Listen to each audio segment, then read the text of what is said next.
take it chapter by chapter, one bite at a time. So many adventures and mountains we can climb. Take it word for word, line by line, one bite at a time.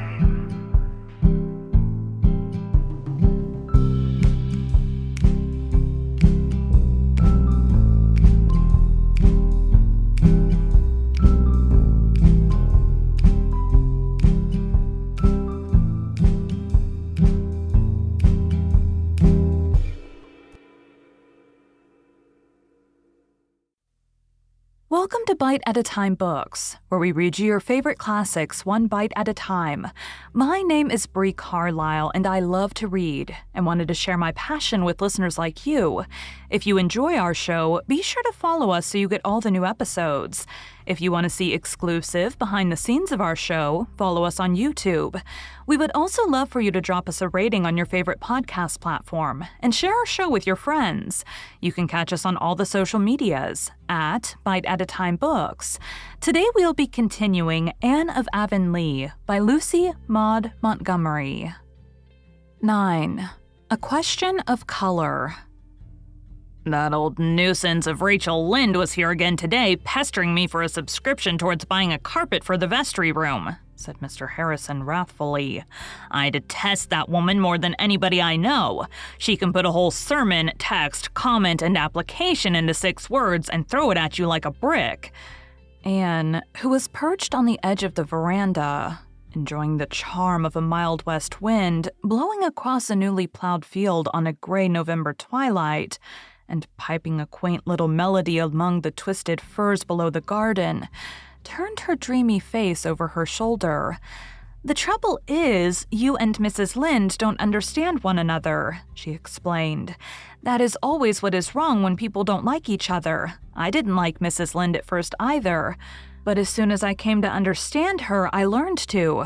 Mrs. Lynde may be an acquired taste with some folks, but I didn't keep on eating bananas because I was told I'd learn to like them if I did, growled Mr. Harrison. And as for understanding her, I understand that she is a confirmed busybody, and I told her so. Oh, that must have hurt her feelings very much, said Anne reproachfully. How could you say such a thing? I said some dreadful things to Mrs. Lynde long ago, but it was when I had lost my temper. I couldn't say them deliberately. It was the truth, and I believe in telling the truth to everybody. But you don't tell the whole truth, objected Anne. You only tell the disagreeable part of the truth. Now, you've told me a dozen times that my hair was red, but you've never once told me that I had a nice nose. I dare say you know it without any telling, chuckled Mr. Harrison. I know I have red hair too, although it's much darker than it used to be, so there's no need of telling me that either. Well, I'll try and not mention it again since you're so sensitive. You must excuse me, Anne. I've got a habit of being outspoken, and folks mustn't mind it.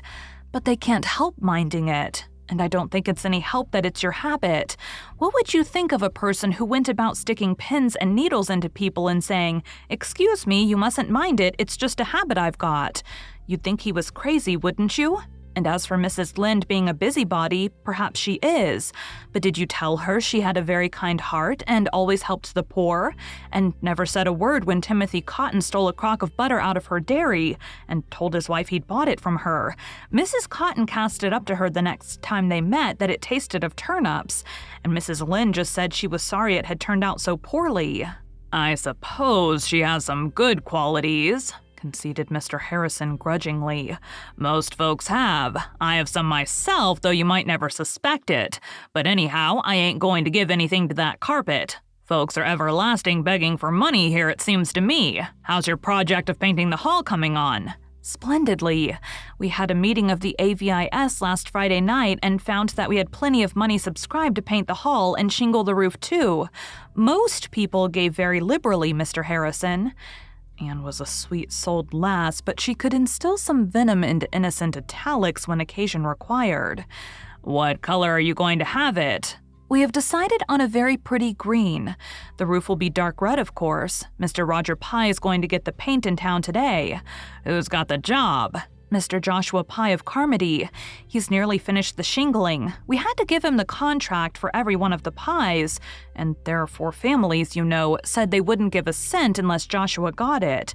They had subscribed $12 between them, and we thought that was too much to lose. Although some people think we shouldn't have given in to the pies. Mrs. Lynde says they try to run everything. The main question is, will this Joshua do his work well? If he does, I don't see that it matters whether his name is Pie or Pudding. He has the reputation of being a good workman, though they say he's a very peculiar man. He hardly ever talks. He is peculiar enough, all right then, said Mr. Harrison dryly. Or at least folks here will call him so. I never was much of a talker till I came to Avonlea, and then I had to begin in self-defense, or Mrs. Lynde would have said I was dumb, and started a subscription to have me taught sign language. You're not going yet, Anne? I must. I have some sewing to do for Dora this evening.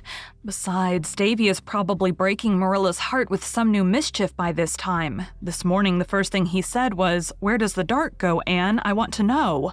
I told him it went around to the other side of the world, but after breakfast he declared it didn't, that it went down the well. Marilla says she caught him hanging over the well box 4 times today trying to reach down to the dark. He's a limb, declared Mr. Harrison. He came over here yesterday and pulled 6 feathers out of Ginger's tail before I could get in from the barn. The poor bird has been moping ever since. Those children must be a sight of trouble to you folks. Everything that's worth having is some trouble, said Anne, secretly resolving to forgive Davy's next offense, whatever it might be, since he had avenged her on Ginger. Mr. Roger Pye brought the hall paint home that night, and Mr. Joshua Pye, a surly, taciturn man, began painting the next day. He was not disturbed in his task. The hall was situated on what was called the Lower Road. In late autumn, this road was always muddy and wet, and people going to Carmody traveled by the longer Upper Road. The hall was so closely surrounded by fir woods that it was invisible unless you were near it. Mr. Joshua Pye painted away in the solitude and independence that were so dear to his unsociable heart. Friday afternoon, he finished his job and went home to Carmody. Soon after his departure, Mrs. Rachel Lynde drove by, having braved the mud of the Lower Road out of curiosity to see what the hall looked like in its new coat of paint. When she rounded the spruce curve, she saw. The sight affected Mrs. Lynde oddly. She dropped the reins, held up her hands, and said, "Gracious Providence!" She stared as if she could not believe her eyes. Then she laughed almost hysterically. "There must be some mistake. There must!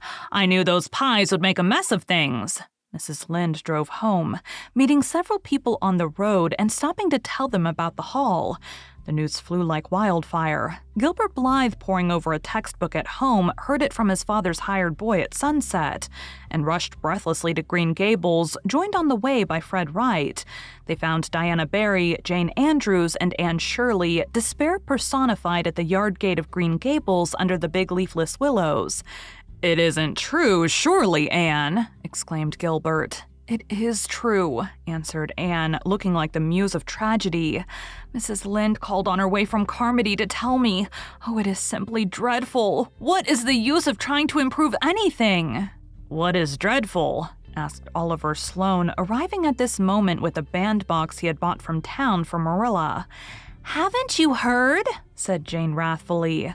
"Well, it's simply this. Joshua Pye has gone and painted the hall blue instead of green.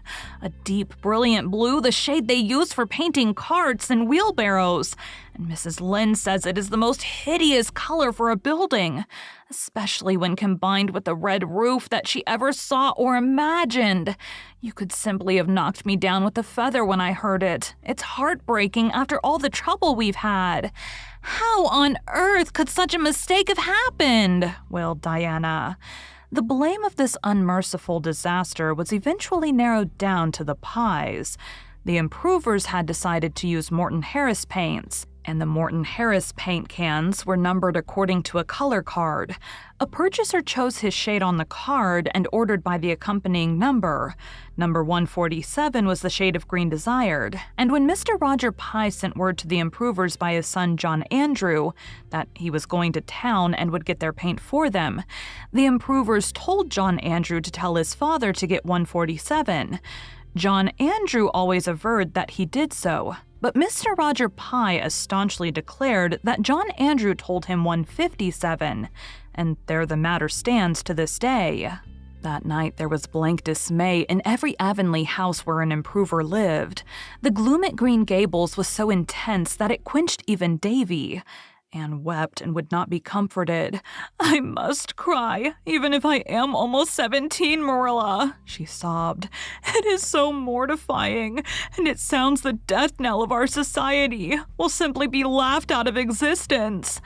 In life, as in dreams, however, things often go by contraries.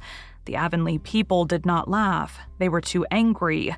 Their money had gone to paint the hall, and consequently, they felt themselves bitterly aggrieved by the mistake. Public indignation centered on the Pyes. Roger Pye and John Andrew had bungled the matter between them. And as for Joshua Pye, he must be born a fool not to suspect there was something wrong when he opened the cans and saw the color of the paint. Joshua Pye, when thus animadverted upon, retorted that the Avonlea taste in colors was no business of his, whatever his private opinion might be. He had been hired to paint the hall, not to talk about it, and he meant to have his money for it. The improvers paid him his money in bitterness of spirit after consulting Mr. Peter Sloane, who was a magistrate. "You'll have to pay for it," Peter told him.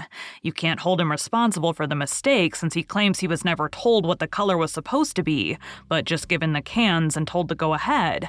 But it's a burning shame, and that hall certainly does look awful." The luckless improvers expected that Avonlea would be more prejudiced than ever against them, but instead, public sympathy veered around in their favor. People thought the eager, enthusiastic little band who had worked so hard for their object had been badly used. Mrs. Lynde told them to keep on and show the Pyes that there really were people in the world who could do things without making a muddle of them. Mr. Major Spencer sent them word that he would clean out all the stumps along the road in front of his farm and seed it down with grass at his own expense. And Mrs. Hiram Sloane called at the school one day and beckoned Anne mysteriously out into the porch to tell her that if society wanted to make a geranium bed at the crossroads in the spring, they needn't be afraid of her cow, for she would see that the marauding animal was kept within safe bounds. Even Mr. Harrison chuckled, if he chuckled at all, in private, and was all sympathy outwardly. "Never mind, Anne. Most paints fade uglier every year, but that blue is as ugly as it can be to begin with, so it's bound to fade prettier, and the roof is shingled and painted all right. Folks will be able to sit in the hall after this without being leaked on. You've accomplished so much anyhow."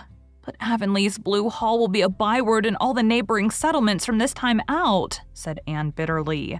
And it must be confessed that it was. Thank you for joining Bite at a Time Books today, while we read a bite of one of your favorite classics. If you enjoy our show, be sure to follow us so you get all the new episodes. If you want to see exclusive behind the scenes of our show, follow us on YouTube. We would also love for you to drop us a rating on your favorite podcast platform and share our show with your friends. You can catch us on all the social medias at Bite at a Time Books.